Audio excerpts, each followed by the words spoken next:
Bonjour à tous, moi c'est Audrey du blog SerialJobbers.pro et mon but à moi est de faire de vous des Serial Jobbers. Je vais vous donner toutes les clés pour décrocher des entretiens sans stress et donner le meilleur de vous-même tout en restant vous-même pour décrocher enfin le job de vos rêves. Aujourd'hui, on s'attaque à l'avant-CV, la préparation. Mais tout de suite, générique.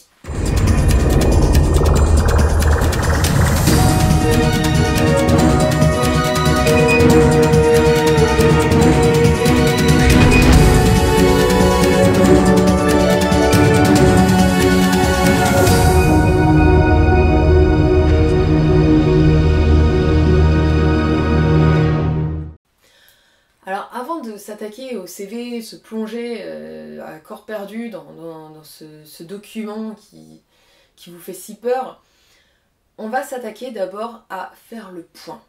C'est hyper important pour savoir où on va, de savoir d'où on vient, qu'est-ce qu'on a. C'est comme quand on veut faire un gâteau, on commence pas à mélanger la farine et les œufs sans savoir si on a assez de sucre et si on a encore du sel et de la levure.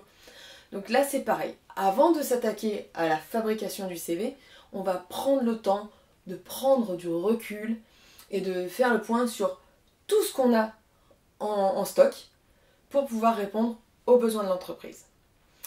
Donc je vais vous demander de prendre un papier, un crayon, un cahier même, effectivement ce sera mieux, comme ça évitera de faire des feuilles volantes et surtout ça vous permettra de garder le document.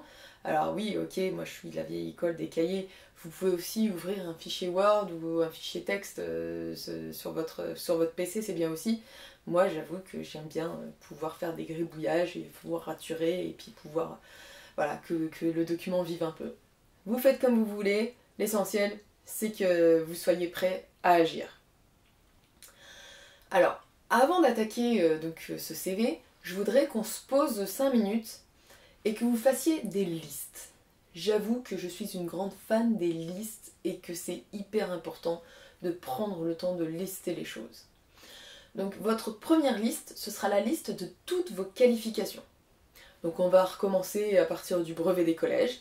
On va lister toutes les certifications, tous les diplômes que vous avez reçus, que ce soit effectivement les diplômes scolaires ou d'autres diplômes extrascolaires, que ce soit aussi des certifications que vous avez reçues pendant votre expérience professionnelle, parce que bien souvent, effectivement, on profite, certaines entreprises payent des formations, parfois même certifiantes, ce qui est encore mieux, donc on va les lister. On va s'amuser aussi à lister différents diplômes que vous avez pu obtenir par-ci par-là. Ça va être le diplôme de natation, le diplôme de secourisme, le diplôme, je sais pas moi, par exemple le TOEIC, pour ceux qui ont passé le TOEIC, c'est la certification en langues étrangères.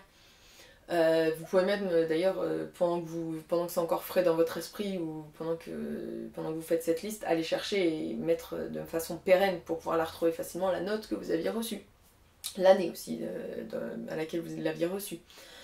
Je veux aussi que vous listiez que vous ajoutiez dans cette liste éventuellement les licences que vous avez commencées mais jamais finies, les masters que vous avez commencés mais jamais finis, parce que personnellement moi, j'ai pas fait de licence de droit, même la première année, et j'ai aucune notion en droit. Si vous avez ne serait-ce que fait que la première année, vous vous êtes arrêté après peut-être, mais vous avez au moins une année de licence en droit. Alors, on ne parle pas de dire licence en droit, mais première année 2. Voilà. Ça, c'est très important aussi. Voilà, je vous laisse faire cette liste. Cherchez, creusez un petit peu. En fait, c'est le moment là. En fait, l'idée c'est de faire faire ce travail préparatoire, que ça nous serve pendant très longtemps. Donc vous verrez qu'on reviendra plusieurs fois à cette liste. Donc la faites pas comme ça à la va-vite. Prenez le temps de réfléchir. Prenez même sur quelques jours. Commencez là aujourd'hui et puis continuez là demain. Et puis finalement demain soir en vous brossant les dents, vous allez dire j'ai oublié ça. Voilà, c'est pour ça que je vous demande de le faire sur un cahier ou un fichier, un document quelconque, mais quelque chose de pérenne, parce que l'idée c'est de faire ce travail une fois, et puis ensuite de pouvoir le réutiliser. La deuxième liste que je vais vous demander de faire, c'est une liste de ce que j'aime et ce que j'aime pas. ce qui m'anime et ce qui me dégoûte. Là c'est pareil, c'est très très très important de savoir, pour savoir où vous voulez aller, de savoir ce qui vous plaît, ce qui vous anime, ce qui vous fait vibrer. Alors, encore une fois, on va pas se contenter de juste répondre à cette question dans le cadre d'un job que vous visez. Parce que, encore une fois, là pour l'instant on vise rien. Pour l'instant on fait le point. Donc vous allez lister, je sais pas moi, j'aime la cuisine, j'aime... alors c'est pareil, on peut dire j'aime cuisiner, ou alors j'aime la cuisine thaï ou japonaise, c'est pas la même chose. J'aime prendre soin des autres, j'aime avoir le contrôle, j'aime diriger.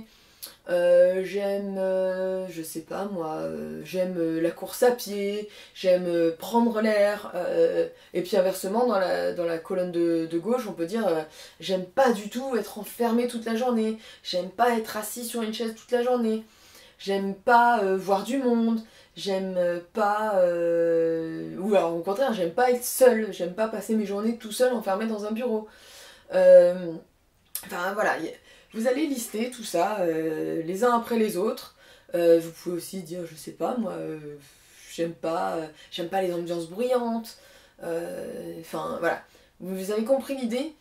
C'est vraiment, vous allez passer en revue, mais le plus possible. Là encore une fois, on parle pas de faire cette liste en 1 heure ou 2. On parle de faire cette liste là maintenant, on se pose, au calme, on réfléchit. Mais on va aussi se reposer dessus demain, au calme, on réfléchit, dans les transports, encore une fois, en cuisinant, en se brossant les dents. L'idée c'est voilà, que vous réfléchissiez, que vous creusiez la tête. Pour l'instant on touche pas du tout au CV, on n'y est pas du tout. Pour l'instant on réfléchit à avoir le plus d'ingrédients possible, comme mon exemple de tout à l'heure. On récolte le plus de choses possible pour faire la plus belle recette, la recette la plus parfaite qu'on puisse avoir à la fin. Avec la déco, avec tout, voilà. Donc voilà, je vous laisse vous concentrer sur ça. Surtout, encore une fois, pensez à bien le faire sur un document, sur un support que vous allez pouvoir garder, puisqu'on se resservira de cette liste des tas de fois. Et puis, ben voilà, il n'y a plus qu'à. Allez, je vous souhaite très bon courage, on va y arriver, vous inquiétez pas. Et je vous dis à très bientôt. Allez, salut!